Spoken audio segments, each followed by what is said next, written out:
Okay, so now I've got my strips cut. I cut 7 of the strips that are going to be going, the main binding strips, and I cut 7 of the small accent or flange binding strips. So I've got them all lined up here on my cutting table. And what I'm going to do now is I'm going to cut the selvages off, because those selvages can be a problem when we're joining the ends. So let's cut these selvages off just like that. And now we want to go ahead and join the ends of our binding strips together. So you want to join all the ends that are alike with other ones that are alike. Ooh, I didn't cut all the way through on some of these. There we go. There we go. So we want to join all of these together on the diagonal. I assume you're familiar with that. You take the strips and you put them right sides together as shown here, and you sew along this diagonal line right here to join your strips together, and you'll end up with a long binding piece. So that's what we're going to do next. We're going to be sewing these together and creating 2 long pieces, one of the outer and one of the inner. Okay, so now I have got all my binding pieces sewn together. I've got all the of one color all joined together on the diagonal. And then I've got the 7 strips of the other color joined together on the diagonal. So next, what I want to do, I want to trim all these seams off, as you can see right here, where I've stitched them together. So I'm going to take my scissors and I'm just going to stitch them, or trim them. Some people like to line it up with a rotary cutter and do it that way, and I think that's fine if that's what you want to do, but for me, this is just a little bit quicker. I'm just going to go ahead and take my scissors and just give it a good trim to an approximate 1/4 inch seam. I've got my iron heating up, so next I'm going to go to the ironing board and I'm going to press all of these seams open on both pieces, on both my long pieces of fabric. So go ahead and trim your fabrics, and then we'll be ready to stitch these 2 long pieces together. Okay, so now I have got my 2 long pieces of binding all pressed. I pressed the seams open, and it's time to sew them together. So we're going to put them right sides together like this, and we're going to sew on down. Now what I have done here, I have staggered these about 3 inches, just about 3 inches, because I don't want my seams where I mitered the pieces together, I do not want them hitting in the same spot when I'm sewing them together. So by doing this, I've got that seam there and this seam here, so that will keep my seams far apart from each other, so I won't have that extra bulk when I'm binding my quilt. So I staggered it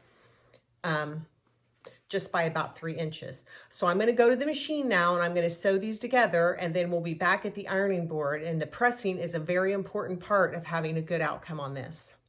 And I'm going to demonstrate how to do the pressing properly so that you're going to be really thrilled with what you're going to have at the end.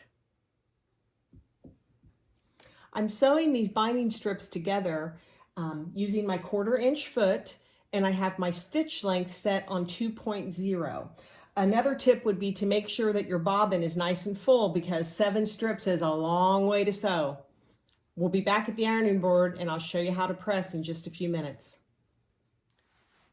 Okay, now I've got all my binding strips sewn together. I sewed the wider one to the narrow one, right sides together. And now it's time to press. And the pressing at this stage is the most important part of what we're going to be doing, because everything has to be even in order for that flange to look really nice once we apply it to the quilt.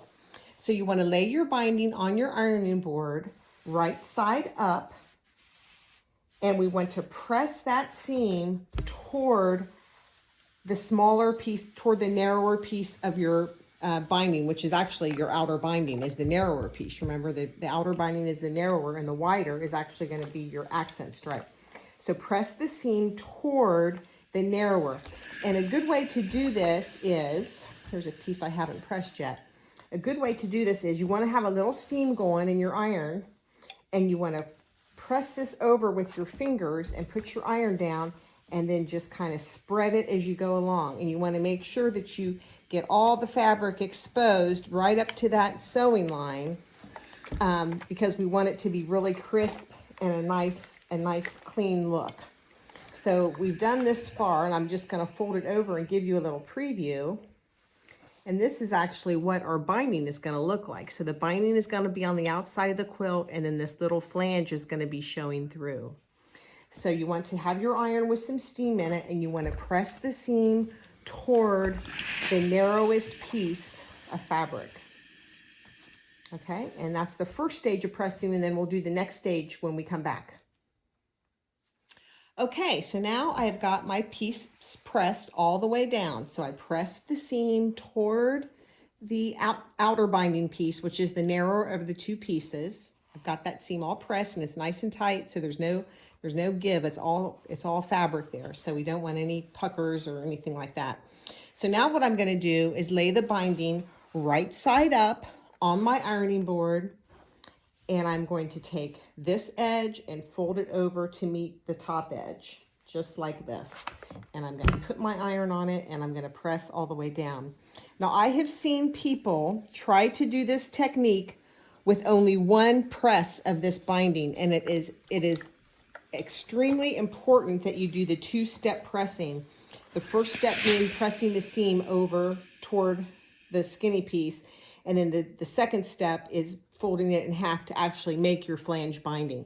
If you try to do it another way, you're going to have ripples and wrinkles, and your binding's going to be puckery, and it's just not going to look nice. So I can tell you that would be a big tip. Don't try to cut corners on your pressing. So we're just, like I said, we're folding it over, and we're just pressing it down, and we're using some steam because we want it to be nice and crisp. Okay, so in the next segment, I am going to actually show you how to apply the binding to the quilt as we move into the home stretch. But for now, I'm going to continue pressing, and when we come back, we'll be ready to start putting the binding on the quilt. If you have an edge stitch foot, now would be a good time to find it, because we're going to use that when we do the final turn on the binding to bring it around to the front of the quilt. So when we come back, we'll get started on actually applying the binding to the quilt.